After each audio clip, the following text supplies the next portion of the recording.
Hi everyone and welcome back. I'm Alister Benn and this is Expressive Photography. Following on from last week, I want to look at processing a very colourful image in black and white in Adobe Lightroom. I will do some comparisons with Nick just to see the type of thing. And the image I'm going to be processing is a very famous location on Iceland called Kirkjufell. And I took this photograph about 10 years ago or so.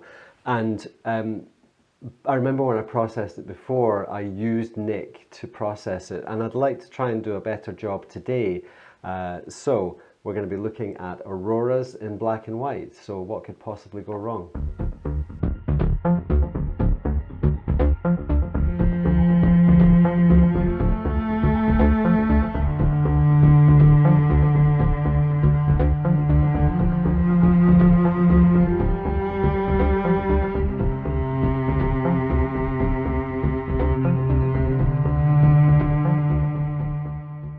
Now, the original image, as you can see, is quite dark. It was, of course, the moon you can just see setting behind the clouds there on the right-hand side, so it was quite dark.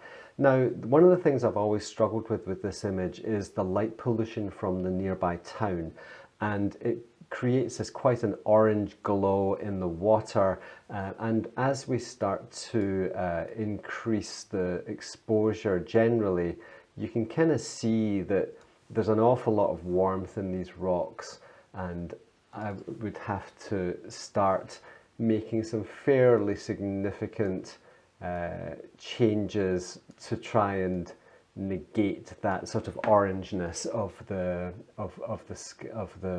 light pollution there. So when it came to processing this image, for some reason I really felt that black and white was the way to go. Like I said, this was about 10 years ago, and back then, as you can see, there's no boardwalks, there was no paths. I camped up here for a week on my own and only saw one other photographer in the entire week. So it was a very different situation, but I'd already seen a few aurora photographs over this mountain.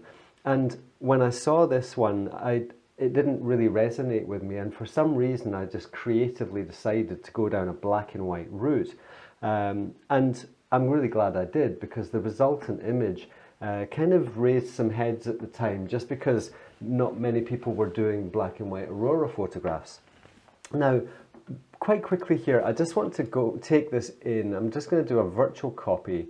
So I'll create a virtual copy, and we'll do one in Nick, and then we'll do another one in just Adobe Lightroom. So if I right click on here and open in Silver FX Pro, the first thing you notice is that you have to convert this into a TIFF file, a TIFF file, so that Nick can deal with it. And what that means is that you're losing the ability to kind of come in and somehow re-edit the colors. Once you've committed this file in Nick to a black and white, you've lost further control to re-edit some of the colors. Now, one of the things I want to discuss first is the use of the color filters. Back in the day when we were shooting black and white film, we would use a color filter over the lens, either red, orange, yellow, green or blue, and that would change the relative luminosity of different colors. So if you used a green filter on this image, what that's going to do is make the green tones brighter. And as you can see, the whole image opens up because there's a lot of green in it. There's also quite a lot of orange, and as you can see now, that orange wash over that hillside there has really come to life. Now, the advantage of using these is, first of all, you can change luminosity in a way that can be quite hard to use to achieve in other manners, because it's changing all the colors relative to each other. Whereas if you went straight into the BW mix, you'd have to be very thoughtful about how you're going to change those colors. And this is a very quick and often quite revealing way to process images. So I actually quite like the orange filter here. It's worth checking them all. The red and the yellow and the orange are all going to be similar. Probably the yellow filter is giving me the effect that I'm most keen on. Now, back in the day, again, I used to use presets quite a lot. And one of the things with using presets is it saves you having to make any decisions. So quite often you would scroll through and have a look at some of the presets, and something like this would always jump out, which is the high structure. And the reason it jumps out at you is we've known from our previous videos on the compositional consequences of everything we do, is that contrast, clarity, detail, all of these things create impact, and impact basically makes us engage with the photographs more. More subtle, subdued processing is less impactful, but it's very easy for us to get sucked in and deceived by contrast and impact. All of these other ones like underexpose, overexpose, all of these things, I just don't see the point in them myself. Most presets are going to make big sweeping global changes to contrast, and even if you see one you like, personally I just don't see the point, because it's not creativity. So I stopped using presets in Nik quite a long time ago, purely because they tend to make too many decisions for you, and I wanted to have more creativity. What I am going to do is I think I'll just grab the kind of standard high contrast version and stick a filter on it, like a yellow or an orange filter, and I'm going to take that back into Lightroom just so we've got kind of a benchmark, you know, because this is kind of how I would have done it a few years ago, well, quite a few years ago. If, however, I come into the color version, I want to look at this in Adobe Lightroom using the tools that we have at our disposal. And I want to see if I can do a better job these days without having to use any presets. Now, I'm going to stay in color for a short while because I want to re-establish a different tonal relationship. So I want to make a nice looking color version first, and then I will bring in the black and white. So I'm kind of happy enough with the way this is looking. I could probably bring in a gradient of some description to just start bringing in some changes in luminosity and contrast, which, as you will know, is a big thing for me. I don't mind it if the colors get quite saturated because it's going to give the camera some data to play with, and I think that's a good thing right now.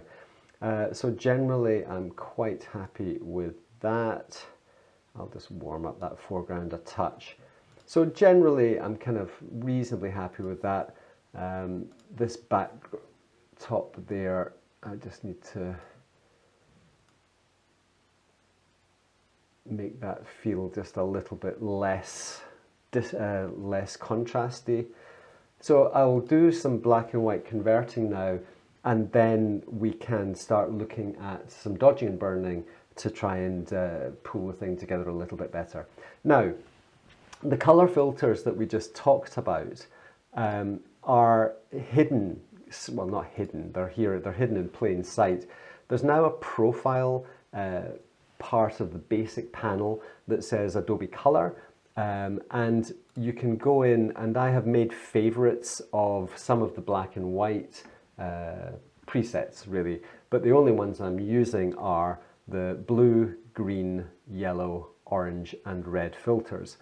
Now if I come back into the yellow filter, this is a similar impact to the one that we just used in Nik, and you can vary the amount in this slider up here. So the more you push that, then the more of an impact that has. Now I'm seeing a little bit, yeah, it's okay, it's just it was a it's a compression halo. It's not a proper halo. So that exposure change there, sorry, black and white conversion is using the yellow filter, which is the same one we used in Nick. Now, what we haven't done is applied all that gritty contrast and structure that I did in Nick Silver FX Pro. Now, this image to me now is too bright for a night shot. I want my night photography to feel a bit more like night. So I'm just going to darken that down somewhat, and then I'm going to come in and do some local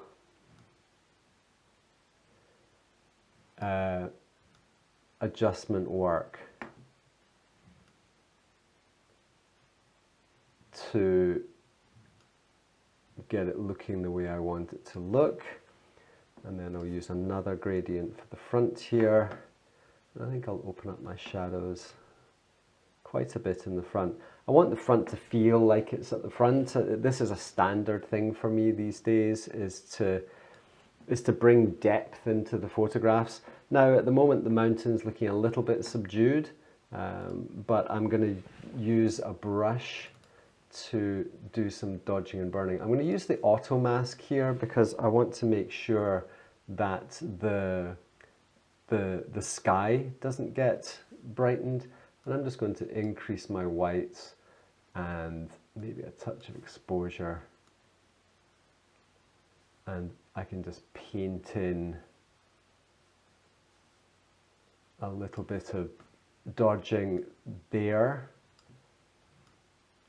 because that's going to add a good bit of three-dimensionality onto the mountain there at the back. The waterfall isn't overly hot. I think I am going to come in with a vignette here. And I have to zero that effect again. And again, you'll know from my previous processing, I have a tendency to kind of bring in quite a heavy vignette first of all, and then take off tones using the range mask, and that way we keep our brighter tones, and I don't mind the darker tones getting too dark. We'll pick them up a touch. So we're getting there. We're getting there. My intention for this photograph was always to crop it down into a 4x5 because I didn't feel that the moon was necessarily adding anything to the photograph. Now, like I said, there's a way now that we can come back in and play around with these tones a little bit more, because if I increase the yellow slider, that's us re-engaging, adding some more luminosity to those yellow tones. Now we know the aurora's green, and we can balance that luminosity with the yellows there. There was some blue in the sky there behind Kirkefell, and that's okay there. So realistically, I've created a version of this photograph that's somewhat less crazy contrasty. If I hit the J key, the one that we brought out of Nick is definitely much more explicit, and if I take that down to a 4x5 and crop it in more or less the same place.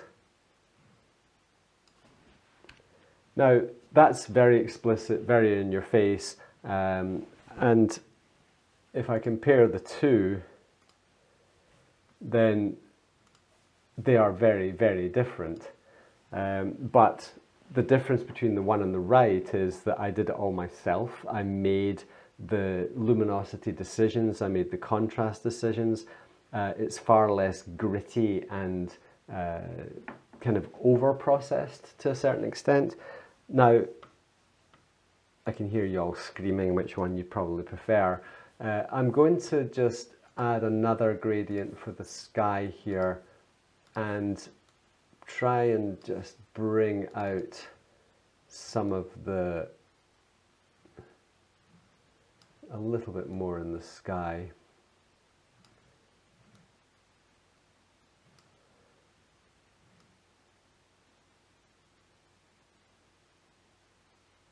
There we go.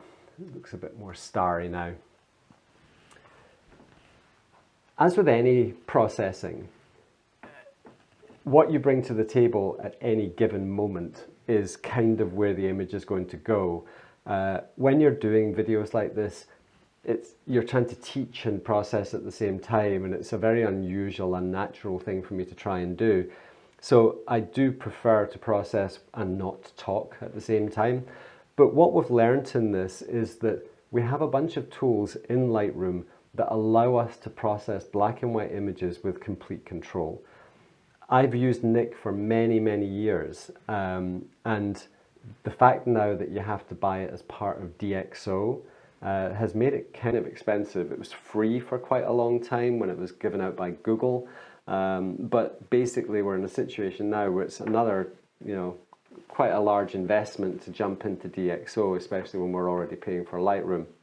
So I just think it's one of those things that if you have DxO, then fine. If you've got Nik, great, use it, but don't overuse it. There's a tendency to rely too heavily on presets. So what I would always say is learn how to control luminosity, contrast, and your color management well in Lightroom, and you'll have a friend for life, because this stuff doesn't go out of style. So hopefully you found this useful. If so, click on that old subscribe button and a thumbs up, and that's really very kind of you. Thank you very much. What's coming in the week?